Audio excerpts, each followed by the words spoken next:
Atención puesta en la sanidad y en los enfermos y en todo lo que está pasando.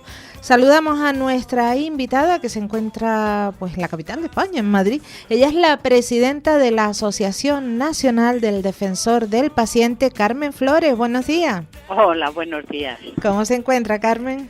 Pues de momento bien de salud, que es lo principal de todo. Claro que sí, así. Espero que vosotros también. También estamos bien. Aquí estamos dando la nota y la onda y lo que haga falta. Pues sí. Carmen, la verdad que con todo esto que está pasando con el caso de las mascarillas, que dejaría de ser menos importante si no fuera porque tuvo lugar quizás en uno de los momentos más dolorosos de la historia reciente de nuestro país.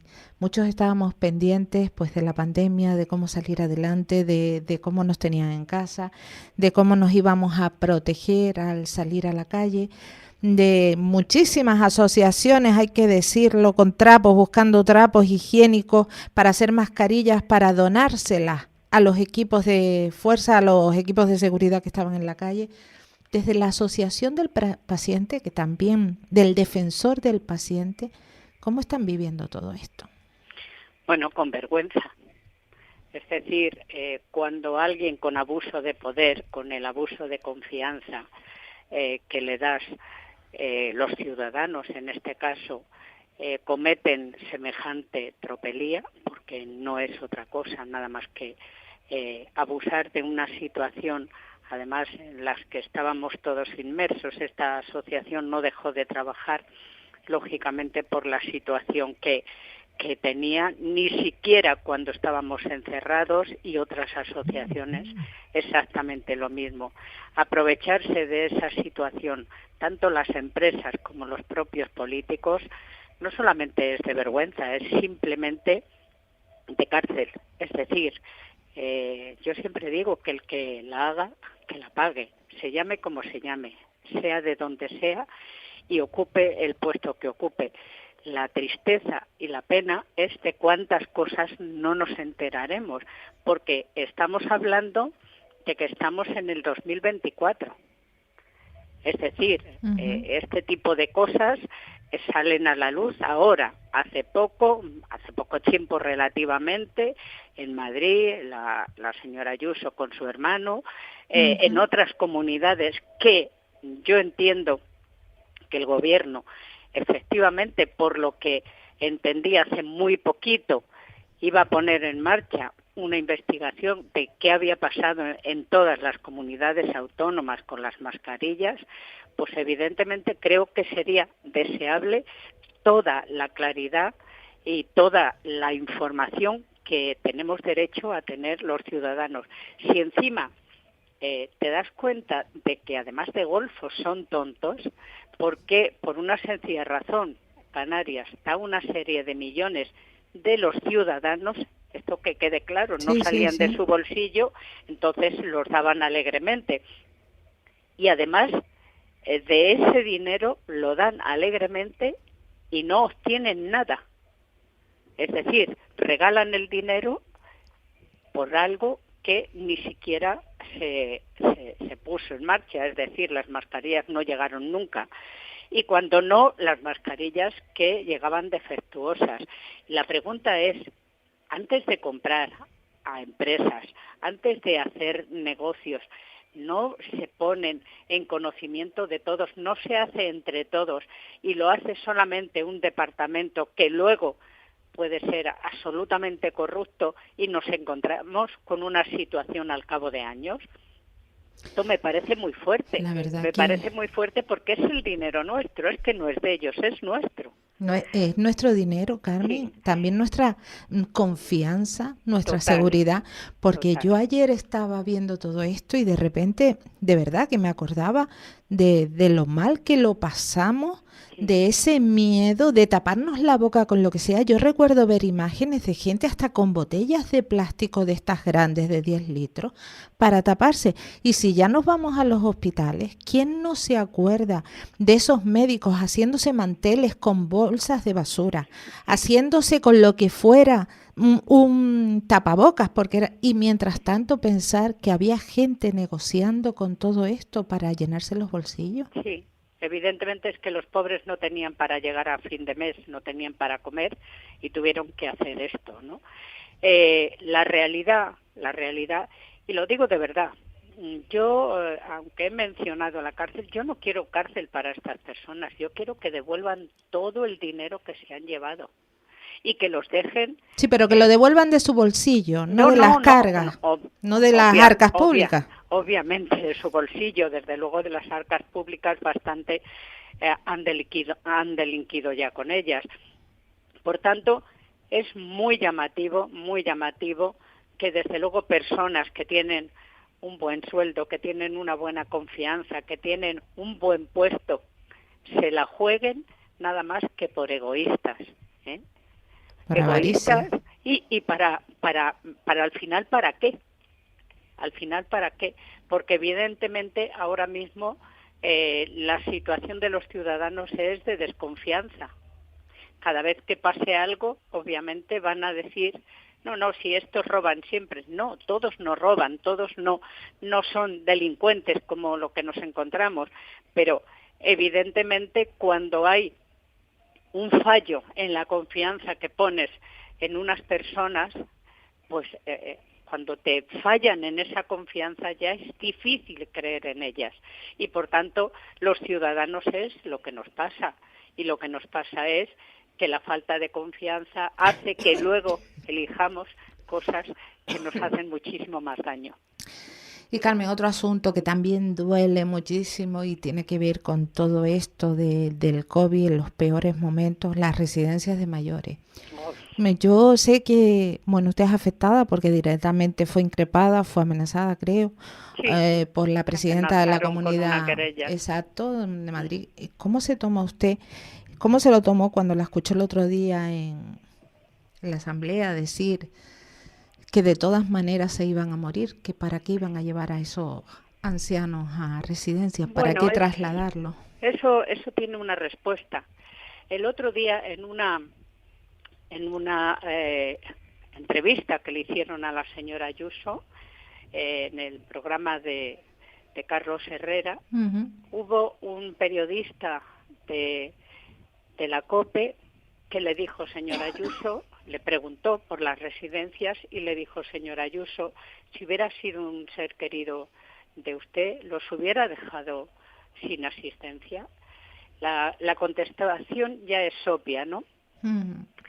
Yo gestiono la Comunidad de Madrid, no sentimientos, efectivamente. No gestiona sentimientos porque no los tiene. Y desde luego esa querella que anunció a bombo y platillo, no me llegó nunca. Nunca la llegó a poner. Por una sencilla razón, porque hubiera tenido que demostrar. Y difícilmente, con todo lo que está tapando ahora mismo, pues yo espero que la justicia, que parece que está cerrando los ojos y los oídos, yo espero que desde luego la ponga en el lugar que se merece, porque estos miles de ancianos 7.102 murieron secuestrados, murieron gritando, murieron las familias pidiendo que los sacaran. A nosotros nos llegaron casos, ¿qué hacemos? No nos dejan sacarlos. Es un horror tan grande que evidentemente el hablar con la prepotencia que habla esta señora, evidentemente quizá, como es tan religiosa, pues se confiesa y se le perdona todo. Pero yo personalmente ni olvido ni perdono, porque he oído a muchos familiares cómo lloraban y cómo decían, ¿por qué no podemos sacarlos? Pues llama a la policía, tu padre no está secuestrado. Y fue una vivencia muy, muy, muy triste, muy dolorosa. Yo espero que los familiares no cejen en el empeño de que esta señora pague por esa firma maldita de no atender a unos ancianos que podían haber muerto. Eso nadie lo discute, pero con dignidad, claro, con Sí. respeto. Y sin dolor. Y sin dolor. Por tanto, no tiene justificación alguna. Y yo, mira, estamos hablando de esto y se me pone los pelos de punta porque pienso en mi madre, ¿no? Uh-huh. Pienso en... mi madre murió, pero pienso en mi tía que tenemos con Alzheimer. Dejarla morir Sí, pero con dignidad, porque se tienen que morir, todos nos tenemos que morir, pero no de la forma que murieron ellos. En algunos casos, y creo que lo recordarás, que la UME, porque nosotros también pedimos Sí, sí, sí. que entrara cualquiera, ¿no? Y la UME se encontró, yo hablaba hace muy poquito con uno de los que estaban allí, que dice que nunca olvidará la vivencia que tuvo. Nos llamó por un tema personal suyo y dice, no olvidaré nunca lo que vieron mis ojos. Carmen, es que Muertos, con vivos, bueno, eso lo recordamos bueno, todo, aquellos un primeros horror, momentos un de horror. la UME cuando entró en las residencias y se Sí, encontró a ancianos agonizando al sí, lado de otros que ya habían fallecido y sí, con puertas cerradas, y sí. pasillos cerrados. No, no, no, si es que no podían salir de ninguna manera, de ninguna manera. Por tanto, es un horror todo y realmente una vivencia que los que han quedado vivos pues no van a poder olvidar nunca. Esos no se murieron, pues a lo mejor otros tampoco se hubieran muerto. Las personas tenemos que morir cuando nos llega, no cuando nos empujen. Y realmente es todo muy horroroso Claro, y mucho lo que menos estamos nadie, viviendo. claro, claro, y mucho menos nadie atribuirse Sí, ese derecho de decidir, mira, esto no lo hago porque total se van a morir, porque sí. como bien dice y todos sabemos, aquí nadie se va a quedar de muestra. A todos, un día, un momento, otro, pues también pasaremos por el canal de la muerte. No, pero además ejerció de vidente. Tú no Por puedes eso que... decir que se iban a morir, tú no lo sabes. Tú no eres Dios, tú no sabes cuándo se va a morir cada persona. Hay personas que tienen cánceres agresivísimos y salen adelante. Tú no sabes cuándo van a morir ni dónde van a morir, pero esta señora ha ejercido de vidente.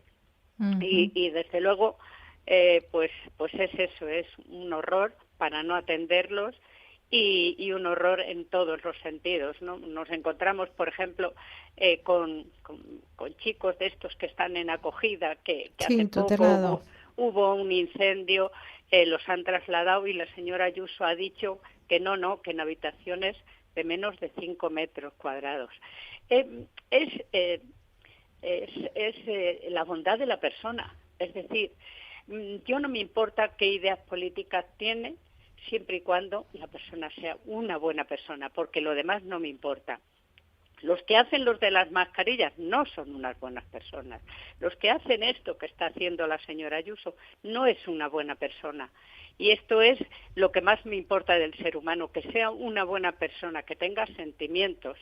Pero obviamente los de las mascarillas, pues si en lugar de hacer eso hubieran metido el dinero como les correspondía en la sanidad, hubiera sido maravilloso, porque no tendríamos la sanidad que estamos teniendo en este momento. Evidentemente, sobre eso también tenía por aquí, decía, empezábamos a hablar de las mascarillas, todo ese dinero.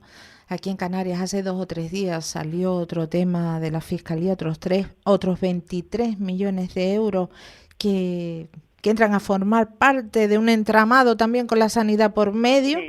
Y mientras tanto, pues conocemos los datos, las listas de esperas que continúan.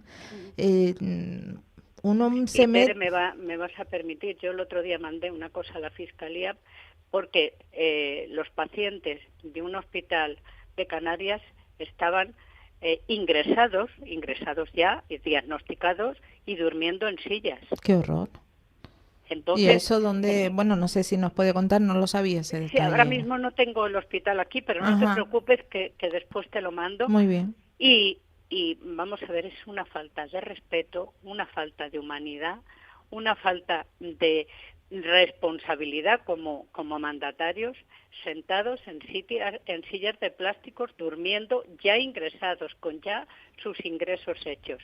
Me parece un horror y me parece que las fiscalías tienen que ser muy duras en el tema sanidad, que no lo son y que me gustaría que lo fueran.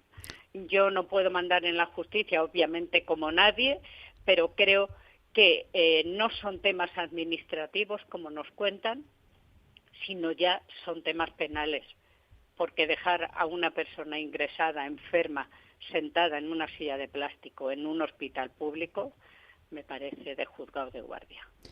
Pues por aquí lo tengo, lo acabo de Ah, encontrar, sí, lo acabo de sí, encontrar. no recuerdo el Hospital hospital. Universitario de Canarias. El Otra raya universitario, para el Tigre, el Hospital efectivamente. Universitario de Canarias en Tenerife. Pacientes ingresados que duermen en sillas De de plástico. plástico.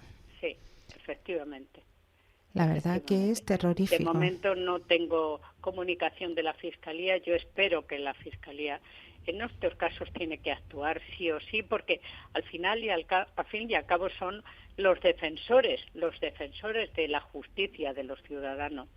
Y un ciudadano no puede dormir en una silla de plástico en un hospital. ¿eh? Tiene que tener mínimamente el respeto que se merecen. Pero es tremendo, pero es que uno le da vueltas y dice, por un lado, tenemos sospechas sobre un montón de supuestos golfos, por no decir Sí, lo golfos, que pensamos sinvergüenzas, sí. concretamente. Dinero de los impuestos que son destinados a sanidad a través de unos presupuestos que se aprueban con la mayoría del Parlamento. Y Y que son vemos, para sanidad. y para sanidad, claramente. Y después vemos este tipo de casos, ingresos hospitalarios en urgencias, personas en sillas plásticas ahí mal atendidos. Por otro lado, lo que hablábamos antes de cómo atravesamos ese confinamiento, esos primeros meses de la pandemia y las listas de espera, porque por aquí tengo un 11% de los pacientes del archipiélago no logra acceder a un médico de familia. Uno de cada 10 canarios que necesitó acudir a un centro de atención primaria por un verdadero problema de salud no consiguió acceder a una consulta médica. Sí, eso está pasando además en toda España. Hay un problema muy serio con las transferencias. Es decir, yo no estoy en contra de las transferencias de la sanidad y de otras cosas, pero tienen que ser controladas. Y a mí me parece que el dinero que da el gobierno o los gobiernos, digo antes, digo ahora, que se da para sanidad, que se da para educación, etcétera, se manipula, se utilizan para otras cosas y desde luego no se utiliza para los servicios públicos, que es para lo que pagamos. Ahora dentro de nada viene la declaración de la renta. Todo ese dinero tiene que ir para los ciudadanos, para el servicio de los ciudadanos, no para que se malgasten en otras cosas que no sea nuestra salud, nuestra dependencia, que los ancianos también tienen derecho a tener una situación al final de su vida lo más maravillosa que se les pueda dar, que bastante han dado ya a ellos en su vida. Pero pues no ocurre así. No ocurre así y además lo más llamativo es que vas mirando comunidad por comunidad y dices, es que se ponen de acuerdo, porque el rojo, el verde, el amarillo, lo hacen todos más o menos Sí, igual. sí, sí. Una vez ¿Qué que pasa? Se llega... ponen de acuerdo, se sientan en el sillón y se olvidan de sus responsabilidades y de por qué están sentados en ese sillón. Les ha tocado la lotería con el voto de los ciudadanos y ahí se queda con su lotería sin preocuparse de las necesidades de los ciudadanos. Y esto para mí es un delito. Desde luego que sí. Carmen, y ya para finalizar, hoy se conmemora el Día de las Enfermedades Raras. Esta mañana escuchaba a la ministra de Sanidad y decía, bueno, vamos a cambiar el nombre, vamos a decir enfermedades poco frecuentes en lugar de raras, que a mí me da igual cómo lo llamen, pero yo le Eso pregunto digo, a usted, eso mismo. en cuanto a quejas, yo me imagino que aquí es otro saco sin fondo. Sí, están bastante abandonadas, las enfermedades raras.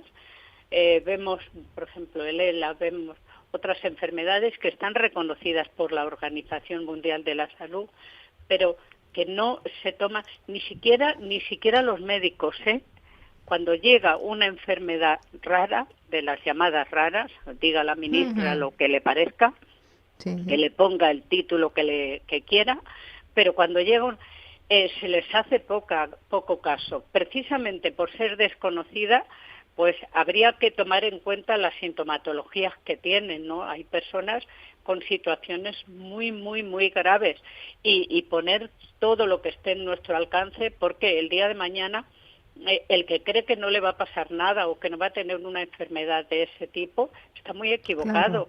Claro. Nosotros estamos hechos de material humano y nos puede pasar cualquier cosa en cualquier momento. Entonces, si tenemos que vivir, vamos a vivir siendo lo mejor posible, lo mejor que podamos. Tenemos muchísimos defectos, lo mejor que podamos y ayudando todo lo que podamos dentro del lugar que ocupas. ¿Eres médico? Pues a ayudar. ¿Eres educador? A ayudar. Efectivamente, a poner todo de nuestra parte para tener una sociedad un poquito más justa de lo que la tenemos. Evidentemente, y lo ha mencionado Carmen, ya con esto sí finalizamos. ¿Cómo se tomaron ustedes desde la Asociación del Defensor del Paciente ese acto de la no presencia de diputados en esa jornada de la ELA? Porque hay quien dice que estaban en otras cosas, que solamente estaban los 5 de la Comisión de Sanidad, y en la Comisión de Sanidad en el Congreso superan los 20. Vamos a ver, cuando se da una que cuesta mucho, hemos estado también en el Congreso hace años, hemos hablado también con comunidades autónomas, etcétera. Cuando se da una cita que cuesta mucho, cuando se le da una presencia a unas personas que van a reivindicar sus derechos y hay solo 5 diputados, hay que decir que no tienen vergüenza, que no cumplen con su deber y que lo que hacen es dar plantón a unas personas que les pagan, les pagan todo, porque les pagamos desde el coche, la gasolina, el móvil, etcétera, etcétera, etcétera. Por tanto, dejar plantados a estas personas es una absoluta desvergüenza y yo les mandé una carta y se lo dije. Muy bien. Carmen Flores, presidenta de la Asociación Nacional Defensor del Paciente, como siempre, mil gracias por estar con nosotros. No, por Dios. Muchas gracias a vosotros. Y son temas que hay que tratar y si no fuera por vosotros, pues la verdad muchísimas cosas. Desgraciadamente estaríamos todavía con la venda más oscura. Desde luego que sí. Carmen, un abrazo grande. Igual para ti, un abrazo muy grande para todos. Muy bien. Para todo el equipo. Sí, gracias, Carmen. Adiós, adiós. Capital Radio.